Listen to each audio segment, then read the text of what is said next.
my dudes, my name is Tiffany. Welcome back to my series, Internet Analysis, where I research and discuss various topics. You never know what you're gonna get. Today I want to discuss the curse of being labeled as a gifted student. Recently I have been thinking a lot about education, and I've made a few videos recently loosely relevant to education, including a video about tech in schools and whether or not students should have a low-tech or high-tech environment, the impossible standards of college admissions, and kind of on a related note, I made a video about workaholism and like toxic hustle culture, which I think definitely is relevant to student life. Especially if you're a gifted student, you know all about toxic productivity. So if you haven't seen those, make sure to watch them and subscribe if you enjoy this video and want to see more like it. Also, apparently I'm supposed to tell you to hit a bell. Hit the bell if you would like notifications. By the way, obviously I'm in a different setting today. The lighting's a little different. You may hear children yelling outside. Don't be concerned. Anyway, let's jump right in. There are a lot of memes, dark jokes these days about gifted students now being depressed or feeling like we haven't lived up to our full potential. So in today's video, I want to explore the curse of being gifted. The light's just gonna change like that, huh? I'm going to explain a little bit what gifted programs are all about, as well as some potential effects of labeling some students as gifted and others as not. So as always, this mainly comes from my perspective as an American, but based on the comments and DMs that I've received from my viewers, there seem to be similar gifted programs all around the world. So what does gifted mean? I would say in the most general sense, a student is labeled as gifted if they perform at a higher level than their classmates, especially at a young age. It implies that you have a natural gift for academics. A child can be labeled as gifted in arts or other areas, but typically in public schools, gifted programs are focused just on academics. Identifying gifted students. Most gifted programs start early in elementary school, so for example, students that read at a much higher level than their peers or otherwise learn faster than their classmates are identified, but usually you have to take some kind of a formal test to qualify as gifted. The program I was in California was called GATE, which stands for Gifted and Talented Education. It says here some ways to identify GATE students: achievement, IQ, ability, other test scores, motivation, recommendations, classroom observations, and more. But in my experience, that generally translates to, hey, this kid seems somewhat advanced, let's have them take this test. So in my previous videos, I have talked a little bit about my personal experience as a gifted student all the way through to being an AP student in high school and doing honors courses in college. So here's a quick summary of the beginning of my gifted experience. I grew up in California and I took the GATE test when I was in second grade. The GATE test is basically an IQ test for kids, which measures basic math, reasoning, and verbal skills, and is typically given in the 3rd through 5th grades. Personally, I have always liked tests, but especially when I was young, I remember finding standardized tests actually fun. So I enjoyed taking this test. Dude, I'd be down to take it right now. Everybody loves some like fun logic questions, right? So basically the purpose of identifying gifted students is to be able to give them more challenging work and keep them engaged in the classroom. Sometimes they just learn curriculum at a faster pace, or they're given extra work to do, or maybe they dive a little bit deeper than the rest of the class. Just as students who are separated because they need special attention to get extra help, advanced students are usually separated into separate groups from the rest of the classroom. Of course, every program is different, so there's no way that this video is probably going to describe everyone's experience. And if you guys have an experience with a gifted program, you can let me know in the comments. But in my experience, depending on the grade level, we would sometimes just have the gifted students, you know, sit in a corner and do work separately. Sometimes you would be in a completely separate classroom. And then some people go to schools which are specifically made for gifted and talented students. So I got this DM from a girl who went to a school called Pegasus, which stands for Program to Enhance Gifts, Aptitude, and Skills of Unique Students. I'm sorry, but that acronym went so hard. Pegasus. She said they didn't get grades, they had an insane amount of projects, and learned Latin. So sometimes, you know, advanced students want a little bit more of a non-traditional education that in whatever ways is better to help them learn. By the way though, I want to point out that I think there's a pretty wide spectrum in terms of students that are labeled as gifted. I would say the majority of students that are labeled as gifted are advanced, whatever that is considered to be at a certain age. And especially when they are elementary school age, you know, they're learning and grasping new concepts pretty quickly. But then I'd say at the far end of the gifted spectrum, you know, you've got literal child geniuses who could go to university at age 12. Like, yeah, I was gifted, but I'm 23 and I'm still doing my bachelor's, but that's another story. But yeah, again, generally, I just think most gifted students are just slightly more advanced than their peers at the time, or maybe just happen to be really good test takers or thrive in academics. Why do gifted programs exist? I guess the idea is that if we find these gifted children and nurture their brains from a young age,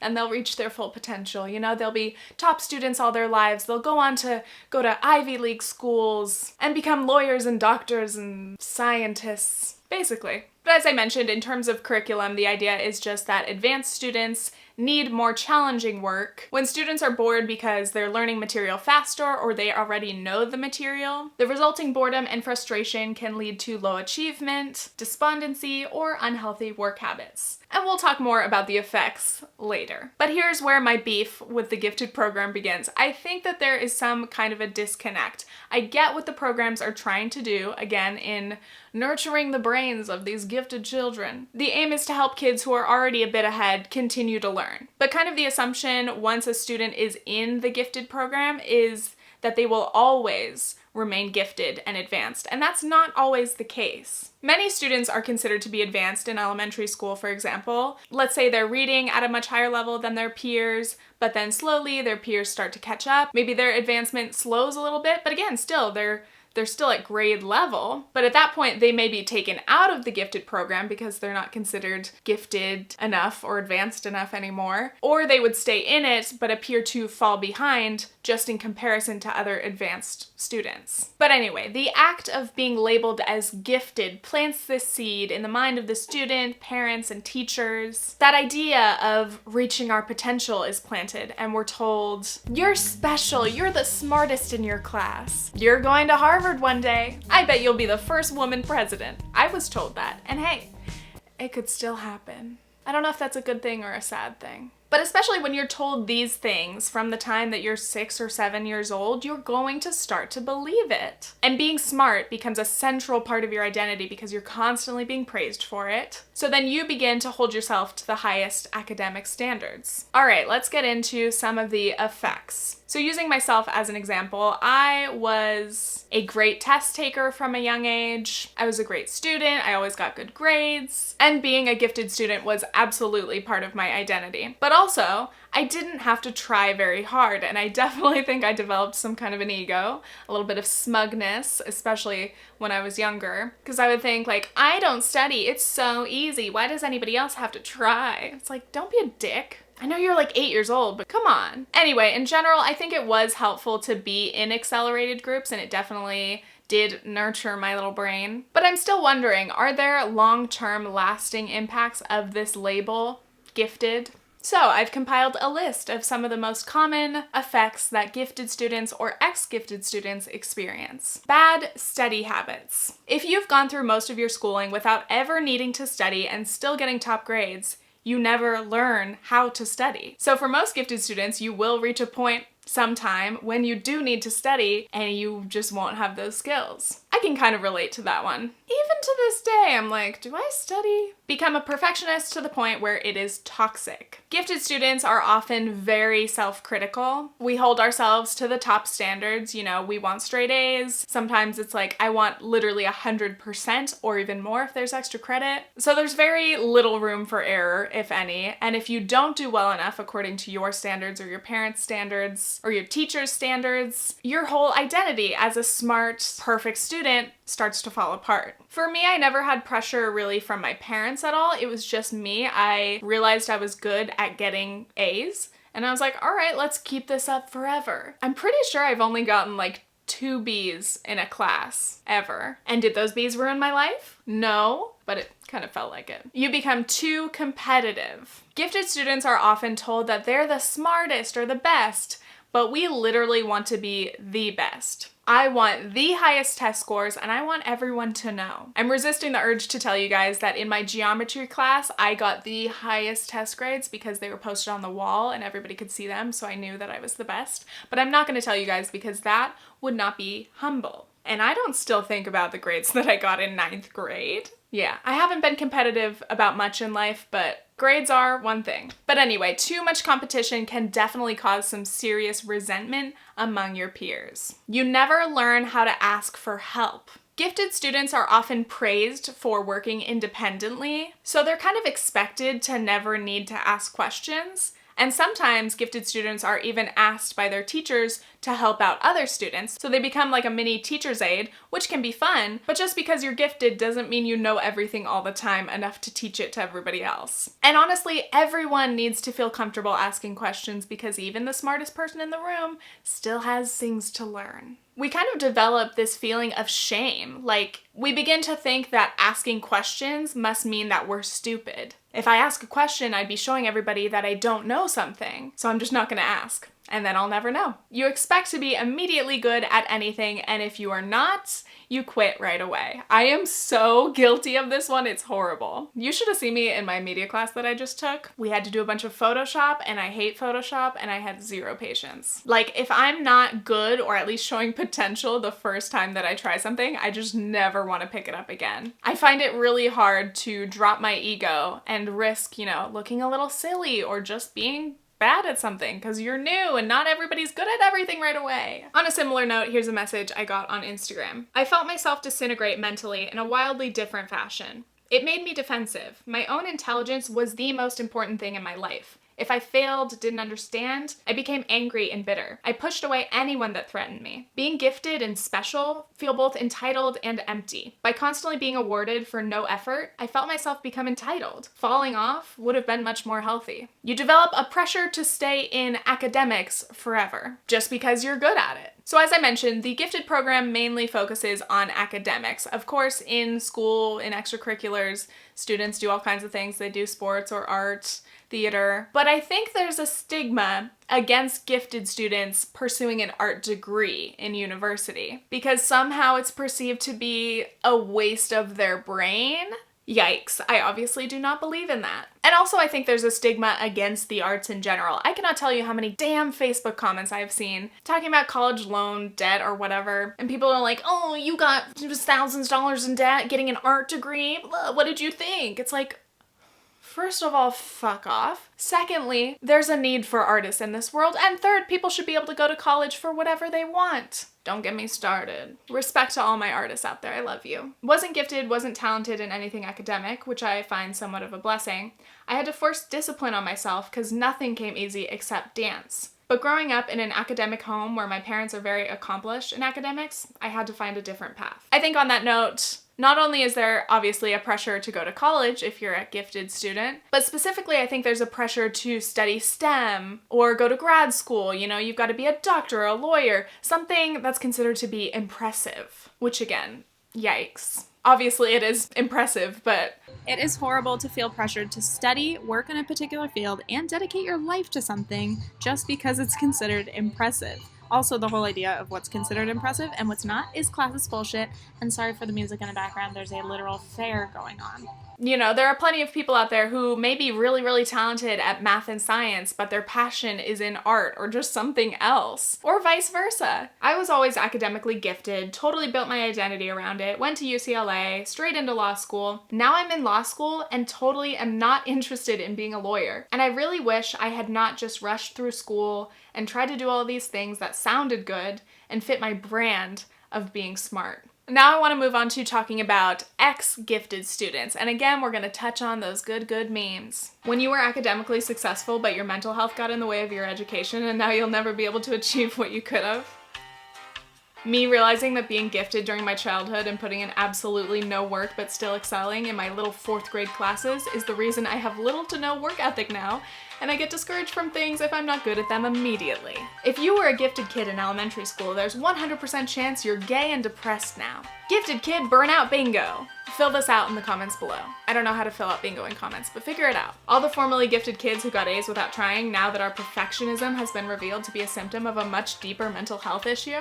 It always feels weird to read memes out loud, but I did it for you. By the way, I have a podcast called Previously Gifted, which is based on this concept. I made it at a time in my life where I was like, what the fuck is happening? And yeah, I'm still at that point often. But it's a very relatable podcast, and I talk about everything from work and life and adulting and Netflix recommendations. So check it out. But anyway, this concept, whether or not you actually stay in a gifted program or advanced program forever, I feel like gifted programs are kind of more for young kids. And then when you get a little bit older, they're like, we don't want to call you gifted anymore because it's like, I don't know, a little bit pretentious. We're going to call you advanced or honors because that's not pretentious either. Whatever. Whether you stay in an advanced program all through your schooling or you get out of it earlier, it's a weird shift when you finally realize that you're not really as special or insanely intelligent as you were told or as you once thought. There are plenty of reasons why a student who was once considered advanced would not be anymore. Let's say your progress is not at an exponential or even steady rate. So again, maybe you were advanced once, but then your peers caught up and now you're at grade level. Health issues, mental or physical, I have heard about this a lot, where people were a great student and then something happened and they just aren't able to keep up with it, which is totally fine and normal because when you've got other shit going on,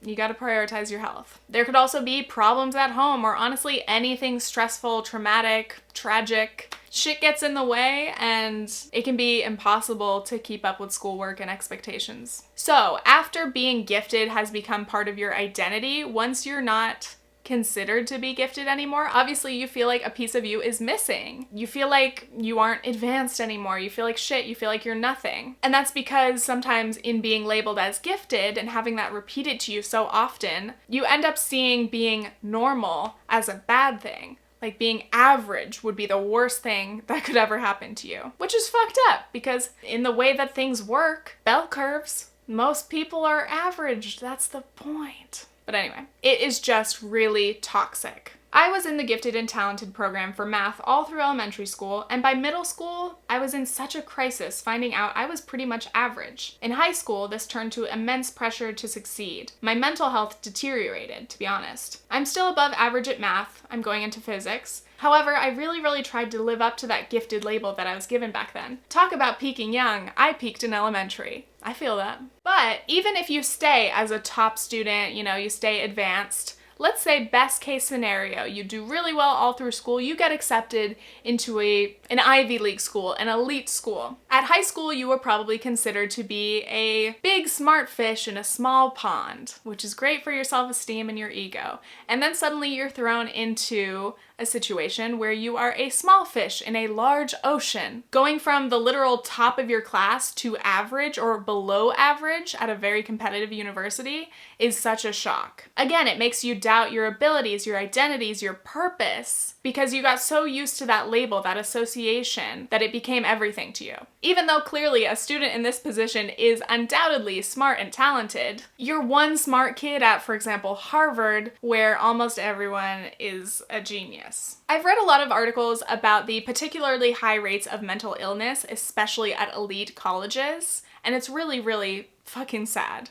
Of course, there are tons of factors that impact mental health, but I'm sure that massive stress and pressure definitely play roles, and also I think this identity crisis could be a factor. And then you've got, the fact that most schools, including universities, have super inadequate resources in terms of mental health, so a lot of students are struggling and they don't have the assistance or the support that they need. But that topic could be a whole other video. All I can say in regard to this issue is if you happen to be, applying to colleges soon and you're aiming for those elite colleges, I just want to say that there's a chance that you may be happier at a less competitive school, not just because of this big fish, small fish situation, but sometimes being in a super competitive environment just isn't enjoyable. and it would kind of suck if your college experience ended up being something that you couldn't enjoy just because of the campus culture or whatever. Quickly, me for example, I used to dream of going to all the top schools, and throughout my transfer journey I did apply to top schools and whatever. It's fun to be accepted into a top school because you're like, oh my god, this proves that I'm good.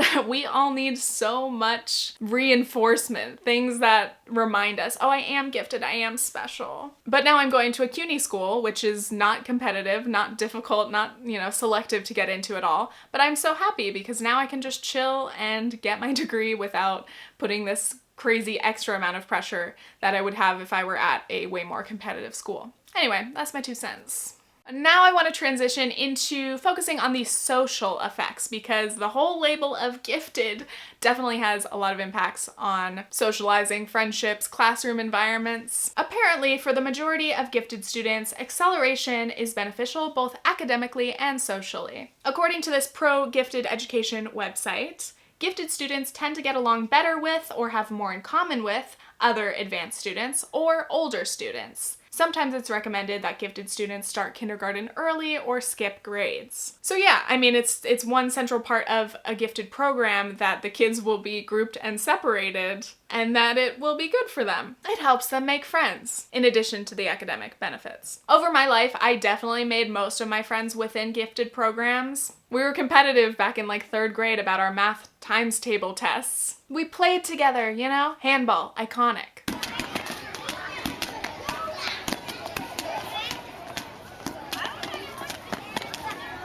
Take me back. Naturally, you're likely to befriend the people that you are around the most, and especially when you are separated from the rest of your peers, it's even more likely. My best friends to this day are the people that I happened to be in accelerated classes with when we were all 12. Gate kids forever. Anybody remember History Day? I need to stop with this. I was gifted in elementary school through high school. I had mostly positive experiences. I could tell the major difference between being in regular stream and contained gifted classes. Part of it was definitely the way the material was delivered, but there's also so much benefit to being around kids that are like you. It's a way more comfortable experience, and one that helped me tremendously feel a sense of belonging and engagement in the classroom. Also, I can agree that advanced students do get used to advanced classes, naturally. In my junior year, I decided not to take AP US History, so I was in a regular US History class. And at that point, almost all of my academic classes were AP Advanced Honors, so it was pretty eye-opening to be in a regular class. For the record, I hated it. It was incredibly boring, not stimulating at all. I think we spent literal months learning about the 13 colonies. I was like, okay, we get it, please move on. That might have just been, a bad teacher or a bad class though. Anyway, there is a literal, obvious social divide between gifted and other students. Again, it's like I hate even categorizing people like that. But this is also true for students who are in special education courses or remedial courses. It just makes sense that when you're literally divided up by your academic level, that division runs deep. From the perspective of a gifted student, you can definitely develop a superiority complex. But on the other hand, you might be considered a nerd or weird for being in the advanced program. I always thought that they were just stuck up or rude to us, but it's not until now that I've realized how badly they must have felt to not only be seen as the normal kids, but to have to be compared to us gifted students. When I was in 4th grade, I had a friend stop talking to me because she thought I was better than her because I was placed into the gifted program at school. There is without a doubt a level of privilege, racism, classism that goes into getting into gifted classes. I was talking with a friend who I was in gifted with, and we were discussing the gap, for young Black kids especially, in their ability to make it into gifted programs, whether it be due to teacher bias or the luxury of time for parents to nurture/advocate for their gifted kids. Overall, I would say gifted classes were a godsend for me and a lot of my peers, but the structural inequality in education makes it a lot fraught. By the way, thank you so much for all the messages. Every time I'm doing a video, I send out questions and surveys on my Instagram because I want to hear your perspectives. They really help me develop these videos in a well-rounded way. Now I want to take the time to acknowledge the impact of not being labeled as gifted, where being normal or average has a somewhat bad connotation. Obviously, when you're in a class and other students are being labeled as gifted and being praised for being the smartest, it's gonna make you feel like shit because not only are you left out, but if you're not gifted, then it's assumed that you aren't smart because you're not part of this program. And that really, really makes me upset. It takes a massive hit on your confidence to be told in simple terms that you're not as smart as your peers. I moved a lot during my childhood, and it put me behind and not able to be in any gifted, talented programs, and it made me feel like I was stupid or below average. It then became a self-fulfilling prophecy. I was afraid to challenge myself until I ended up in AP classes my senior year because of circumstances. When I was able to do well in those tough classes, I realized that I had sold myself short for my whole academic career thus far. We are reaching the end of the video, eventually. But I just want to say, I think the entire testing system is flawed. And the definition of what gifted means is actually pretty narrow. Some gifted students also have learning or other disabilities. These twice exceptional students often go undetected in regular classrooms because their disability and gifts mask each other, making them appear average. Other twice exceptional students are identified as having a learning disability and as a result are not considered for gifted services. By the way, I wish I had more time in this video to really dive into anything more about learning disabilities or special education, but believe me, those are on my endless list of topics to explore in the future, so let me know if you would like me to check those out. But really though, what does gifted mean? What does average mean? Somebody give me a dictionary. But really, like, what about students who are gifted and talented in other ways, but not necessarily in taking standardized tests? Or maybe they don't learn best in a typical classroom environment. This brings me back to my eternal beef with standardized tests in general. That is actually also on my list of topics to explore. It's never gonna end. I'm gonna keep talking about school forever, but if you guys are into it, we'll keep going. Lastly, I want to read this long DM that I got, which is just chef's kiss. Hi Tiffany, I have a degree in education and I'm currently a grad student continuing to study education. Gifted/talented programs within the education system is what is referred to as tracking.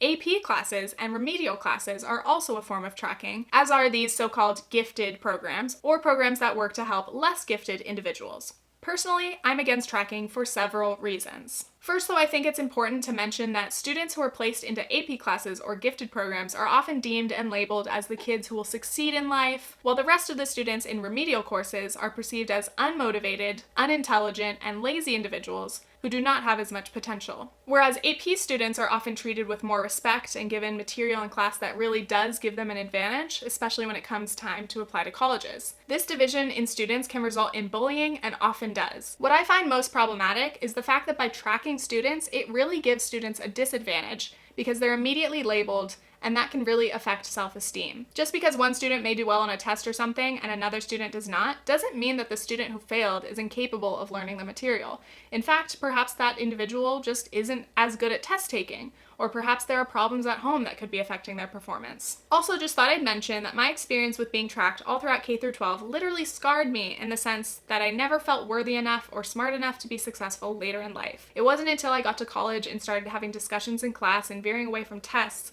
where I finally realized my worth and realized that I am smart and I am capable of being successful, as is everyone else. Unfortunately, because of the system, among other things, many students never get to this point. Wow, what a message. I literally had to screenshot every part of it because it was so good. So thank you for sending that, and those were amazing points.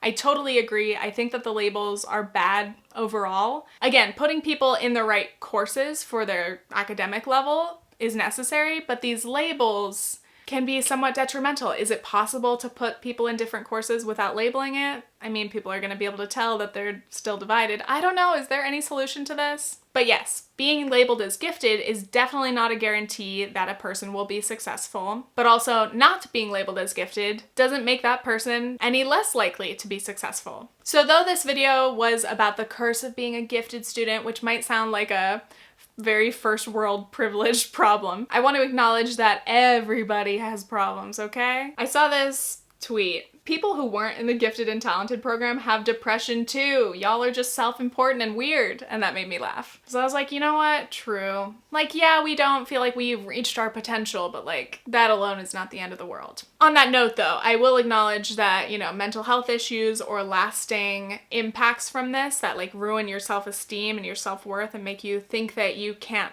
accomplish things, I want to acknowledge that those are totally valid. But also that a lot of us, if not the majority of us, experience anxiety and depression, especially once you get to college age. I feel like that's where a lot of it, you know, starts for people. Most of us feel like we haven't met whatever expectations or dreams that we had for ourselves or that our families had for us. But also, we aren't taught how to cope. We are not encouraged to discuss mental health. We're not allowed to express our difficulties most of the time. Generally, I think a lot of these memes and posts that we see are just people trying to express that we feel generally unprepared for adulthood. We feel almost lied to. It's like all of these years of schooling and I don't know how to do taxes, or I don't know how to take care of myself. You know, you enter adulthood, you reflect back on your childhood and how it's affected you, and it's just a lot. Anyway, I don't have much other closure in this video except that I just want to give my love to you guys. Any of you going through some shit, feeling like you're not as good as you were meant to be or whatever, worried about these labels, please don't. Focus on self-care, focus on making yourself the best you can be. Your grades and your academic history don't really matter to most adults. Anyway, thank you guys for watching so much. If you would like to follow me on Instagram for some mediocre pictures, they're there and they are banging. Again, make sure you subscribe if you enjoyed this, hit that notification bell, and stay tuned for my future internet analysis videos. Okay, thanks, bye!